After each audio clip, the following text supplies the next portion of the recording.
Hi there students, I am Mrs. Blessing A. Japson and today we will be studying the 20th and the 21st century multimedia forms. Have you tried to attend an opera? Or have you seen an opera in a television or in a movie?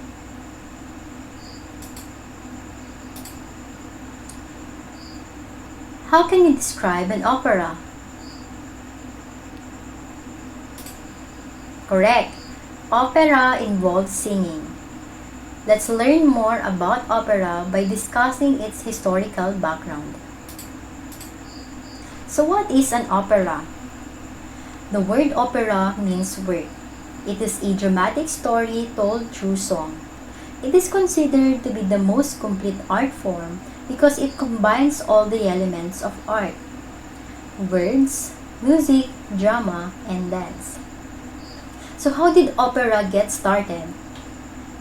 The concept of opera was developing many years before the first opera was written. Its beginning can be traced to the ancient Greeks. They fused poetry and music, creating plays that incorporated song, spoken language, and dance, accompanied by string or wind instruments. In 1100s, the early Christian church set religious stories to music, and that style is known as liturgical drama.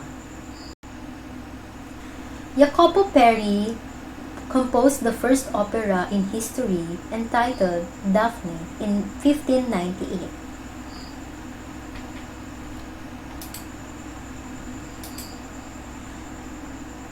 Next composer is Claudio Monteverdi. He is the most important developer of the new genre, which is the opera. So what are the elements of opera? We have the music, drama, and spectacle. Let's first discuss music. Music is used in opera to convey an entire story or plot. This is based on the feeling that music can communicate people's reaction and emotions better than words or pictures. Opera takes any type of dramatic story and tries to make it more exciting and more believable with the help of music. In opera, the lines are sung instead of spoken. The characters express their thoughts and feelings in song rather than speech. In an opera, it is also accompanied by orchestra. Overture. It is an instrumental opening to most of the operas. The word overture comes from the French word for opening because it opens the show. Overtures usually have tunes which are going to be heard during the opera or ballet. In this way, it prepares the audience for what is to come. Let's try to listen to an example of an overture.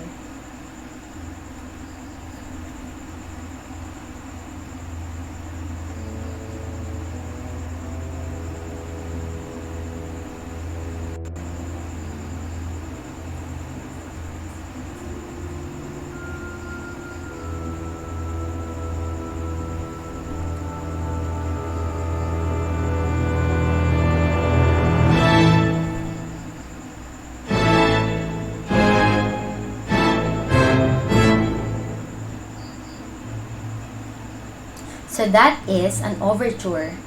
It is an instrumental opening to most of the operas.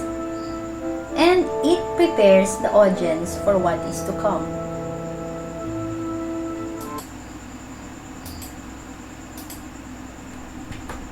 Next is musical themes. Musical themes are complete ideas that are crafted to be memorable to the listener. They are heard throughout operas and are associated with a particular character or characters, a situation, an idea, object, or emotion. First musical theme is recitative or narrative talk singing. It emphasizes the words to move the storyline along. And please take note that recitative are not songs with memorable melodies and rich accompaniment, but more like spoken lines. To put simple, one note repeated melody to say something important that is happening in the plot of the opera.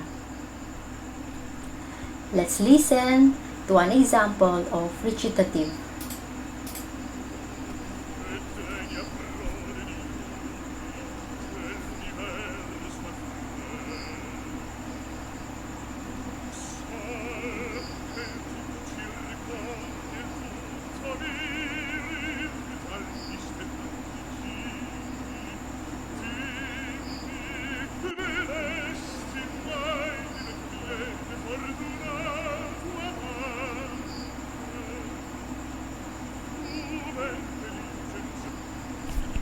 So that is recitative.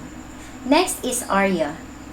Arya is a reflective song with a melody and accompaniment that portrays the feelings of the characters more than the plot development. And please take note, these are memorable songs with rich melodies and accompaniment that emphasizes the feelings and expressions of the character rather than the storyline itself. And it is the most important part of the opera. Let's now listen to an example of Arya.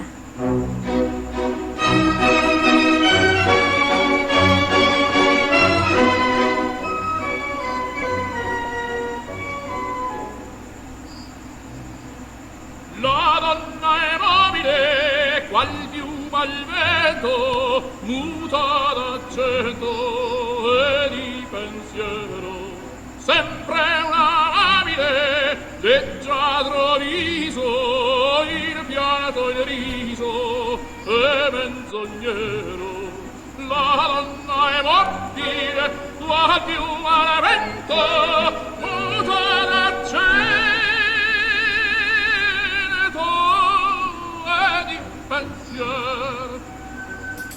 So that is an example of Arya. So let's now differentiate recitative from Arya.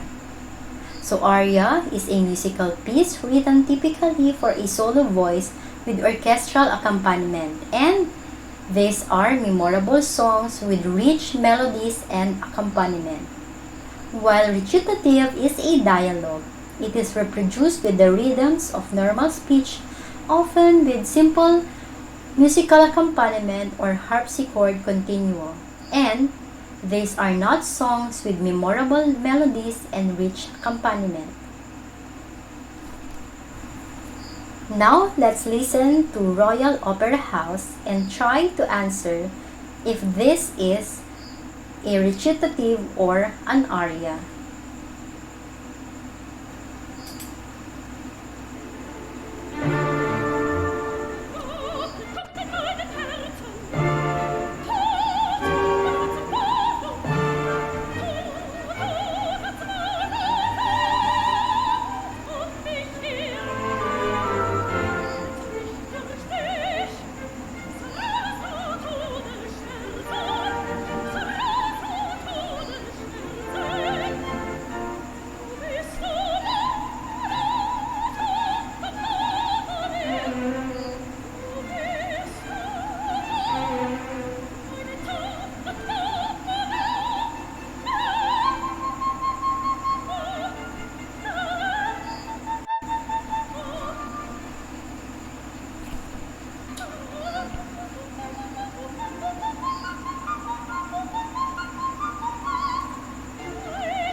So what is that? Is it a recitative or an aria?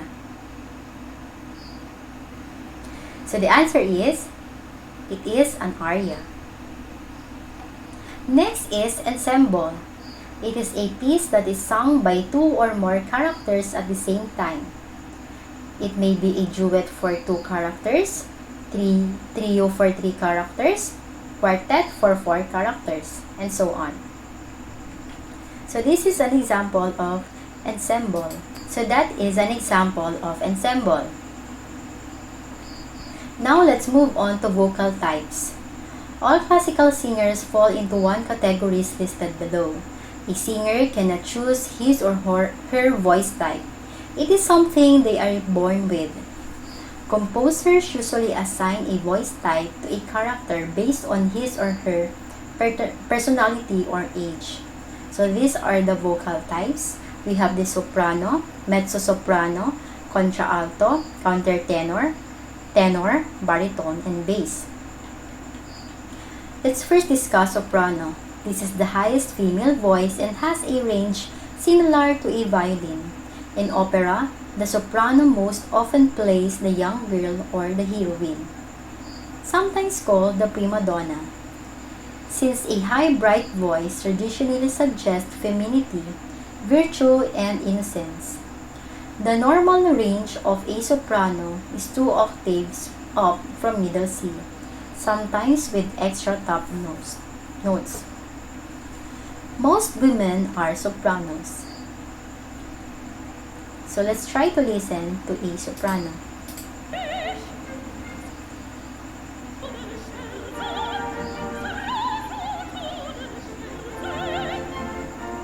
So that is a soprano.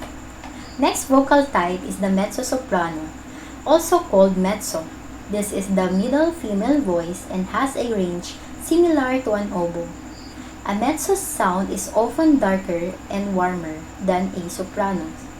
In opera, composers generally use mezzo to portray older women, villainess, seductive heroines, and sometimes even young boys like Hansen.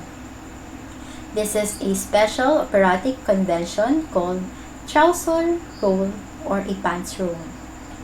So this is an example of mezzo soprano.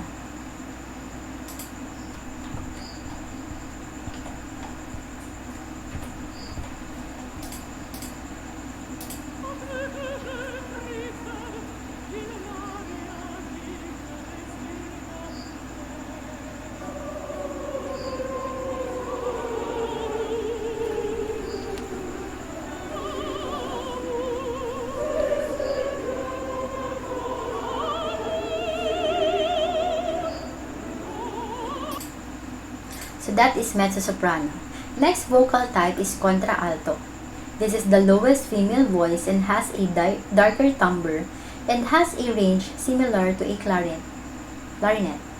Contra altos usually sing the roles of older females or special character parts such as witches and old gypsies. Contra alto and alto originally referred to the same voice, but some people today use contra alto to refer to a female voice that is even lower than a typical alto. A true contra alto is very rare. So this is an example of contra alto.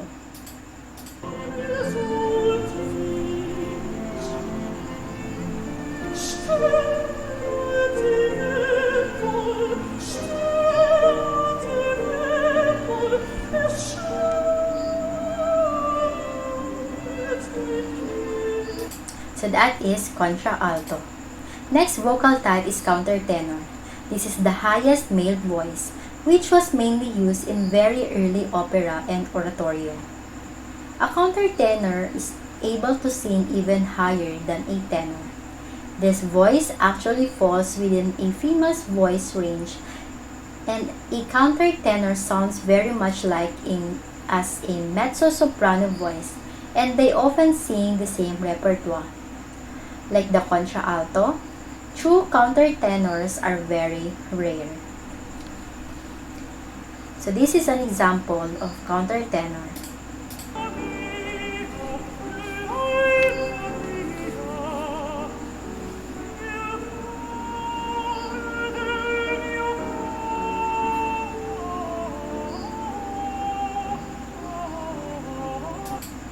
Next vocal type is the tenor. This is usually the highest male voice in an opera. It is similar to a trumpet in range, tone, color, and acoustical ring. The tenor typically plays the hero or the love interest in an opera. There are many different types of tenor voices. Two of the more common ones are lyric tenors, whose voice have high, bright tones, and dramatic tenors, whose voices have a darker sound with a ringing quality in the upper range. So this is an example of a tenor.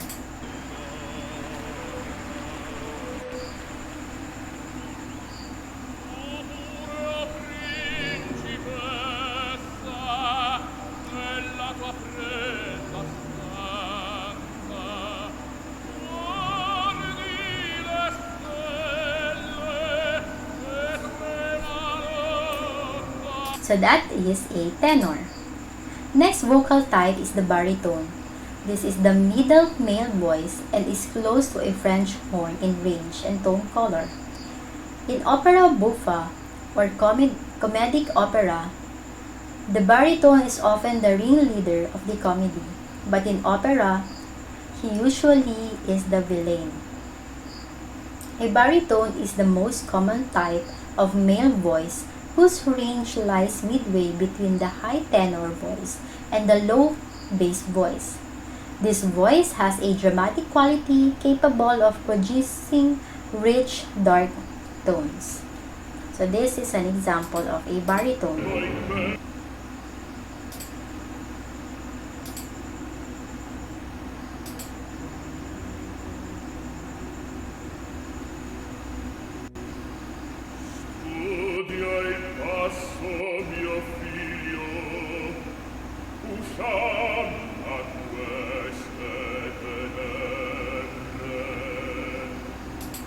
So that is a baritone.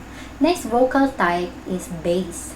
It is the lowest male voice and is similar to a trombone or bassoon in range and color. Low voices usually suggest age and wisdom in serious opera. In comic opera, they are generally used for old characters who are foolish and laughable. So let's now listen to a bass.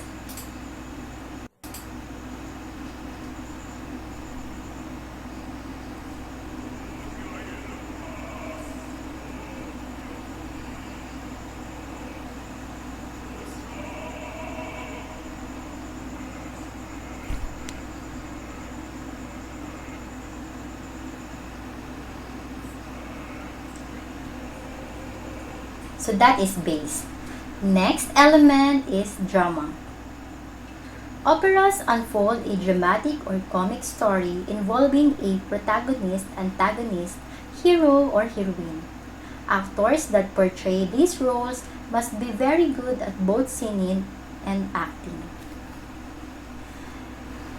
In opera, they usually feature primary and secondary characters who figure in the dramatic flow of the story. First, we have the principals.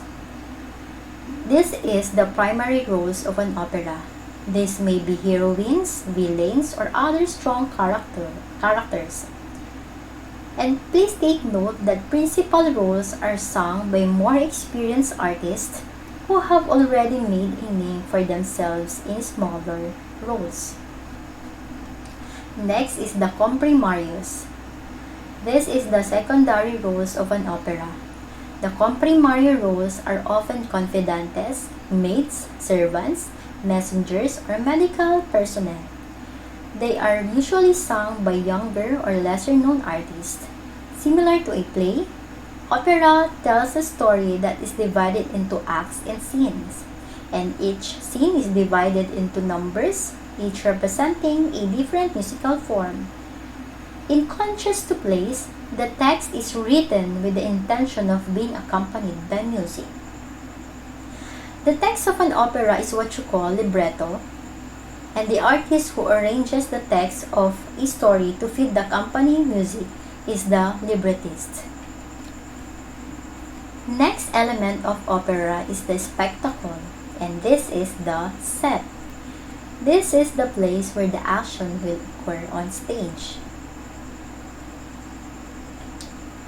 So now let's move on to the Philippine Opera.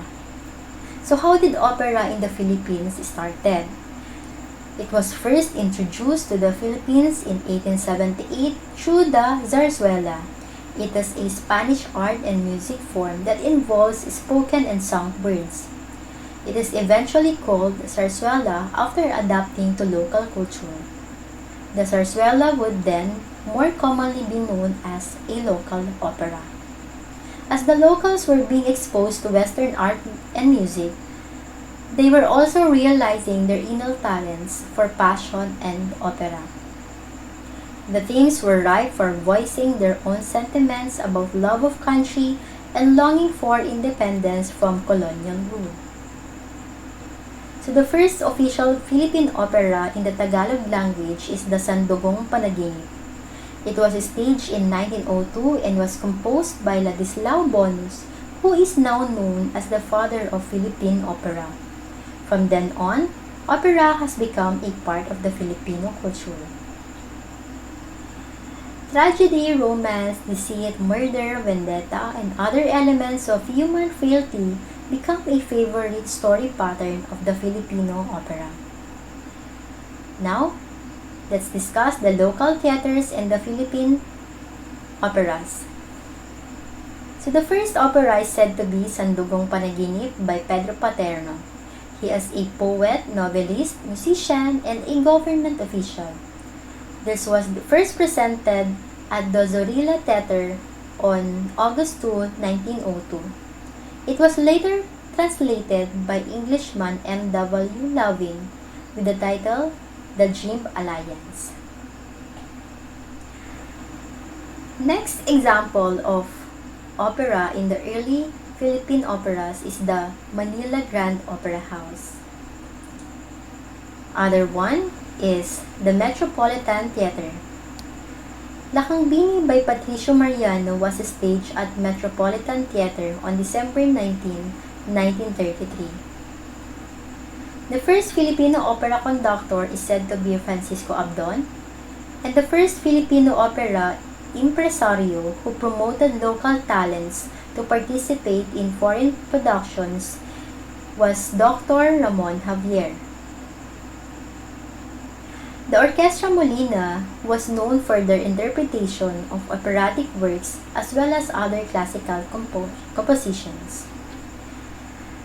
First Lady Imelda Marcos established the Cultural Center of the Philippines in 1969, which paved the way for other Filipino operas to be staged at a legitimate venue of international standard. Operatic divas. We have Nelia Manalo, who portrayed the leading role of Violeta in Giuseppe Verdi's La Traviata. Mercedes Matias Santiago, who portrayed the role as Lucia in Gaetano Donizetti's Lucia de la Mermor. Jovita Fuentes, who portrayed the role as Mimi in Giacomo Puccini's La Boheme and eventually became one of our national artists.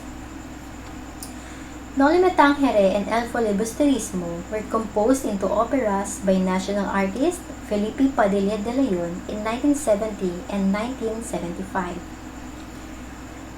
So the Noli Me Tangere is a three-act opera composed by Padilla de Leon with libretto by national artist Guillermo Tolentino. It premiered in 1957 at the Far Eastern University Auditorium. The El Filibusterismo is a novel by Dr. Jose Rizal, a sequel to the earlier Noli Me Tangere. It was written 4 years later. It tells of the continuing struggle of the Filipinos to achieve freedom and emancipation from Spanish colonial rule. The opera was composed by national artist Felipe de Leon in 1970 with libretto by Anthony Morley, and it was 3 acts and written in Tagalog. So now let's listen to Awit ng Gabi ni Sisa from Noli Me Tangere.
So what do you think is that?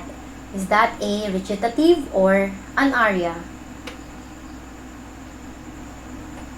Next is el filibusterismo.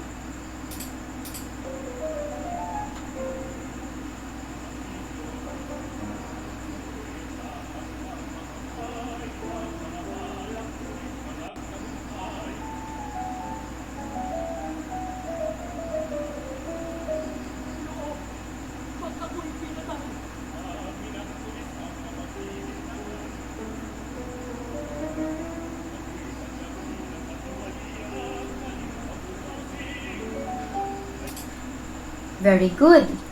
El filibusterismo is an example of a recitative, and this awit ng gabi ni Sisa is an example of an aria.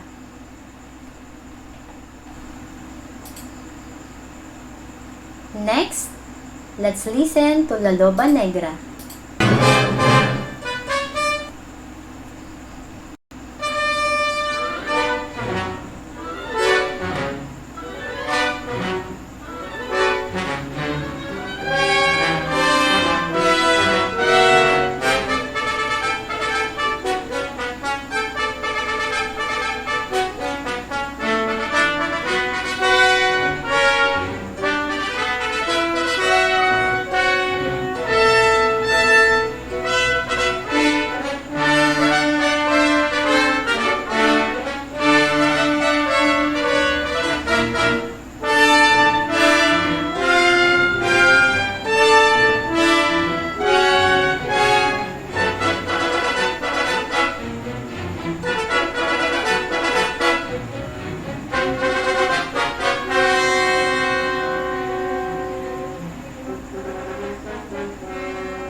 Is that a recitative or an aria? The correct answer is, it is an aria. So let's pause and reflect from our discussion. The themes of the 20th century Philippine opera is all about love of country and longing for independence from colonial rule. The Philippine opera serves as the voice of the Filipinos during these times. And through the multimedia art forms such as radio, television, video recordings, we still get the chance to listen to the words of our national composers, lyricists, storytellers, and performers. We understand and value our culture by exposing ourselves to this kind of art forms. For your assessment, let's answer the following questions. First, what is often regarded as the first opera in the world? A. The Orfeo. B. Daphne. C. Eurydice. Number 2. It is a musical piece written typically for solo voice with orchestral accompaniment. These are memorable songs with rich melodies and accompaniment. A. Arya. B. Recitative. C. Contra Alto. Number 3. This is the highest female voice and has a range similar to a violin. In opera, it most often plays the young girl or the heroine and sometimes called the prima donna. A. Mezzo-soprano. B. Soprano. C. Alto. Number 4. It is considered to be the most complete art form, combining all the elements of arts. A. Drama. B. Opera. C. Music. Number 5. It is a narrative talk singing with the emphasis on the words to move the story along. These are not songs with memorable melodies and rich accompaniment. A. Ensemble. B. Arya. C. Recitative. 6. He composed the first opera in history entitled Daphne in 1598. A. Jose Rizal. B. Jacopo Peri. C. Claudio Monteverdi. Number 7. The first Filipino opera is entitled Blank by Pedro Paterno, a poet, novelist, musician, and a government official. A. Sandugong Panaginip. B. La Lobra Negra. C. La Donna e Mobile. Number 8. First Lady Imelda Marcos established Blank in 1969, which paved the way for other Filipino operas to be staged at a legitimate venue of international standard. A. Zorilla Theater. B. Metropolitan Theater. And C. Cultural Center of the Philippines. Number 9. What do you call the primary roles of an opera? These roles are sung by the more experienced artists who have already made a name for themselves in small roles. A. Principals. B. Comprimarios. C. Countertenors. For the last number, what do you call the text of an opera? A. Librettist. B. Libretto. C. Recitative. In your activity notebook, write your answers in these questions. What is the difference between watching a live performance and a recorded performance of an opera? Next question. From our discussion, what was your favorite part and why? Next question. Why is opera important? So opera teaches tolerance and understanding of culture, develops an appreciation for the arts, involves all learning styles, and stimulates the imagination. For your performance task, select one aria from our discussion and perform it together with the members of your family. So these are the suggested arias. From La Loba Negra, Napakahaba ng Gabi, Noli Me Tangere, Awit ng Gabi ni Sisa, Mozart, The Magic Flute Queen of the Night, Giuseppe Verdi, La Donna e Mobile. Add a choreography or some simple movements or actions to interpret the aria. The use of instrument as an accompaniment is also allowed. Wear an improvised costume if appropriate. For the evaluation of your performance, this will be based on 50% musicianship, 20% audience impact, 20% stage presence, and 10% stage discipline and deportment. I hope you learned a lot from our discussion. I'll see you again next time. Goodbye!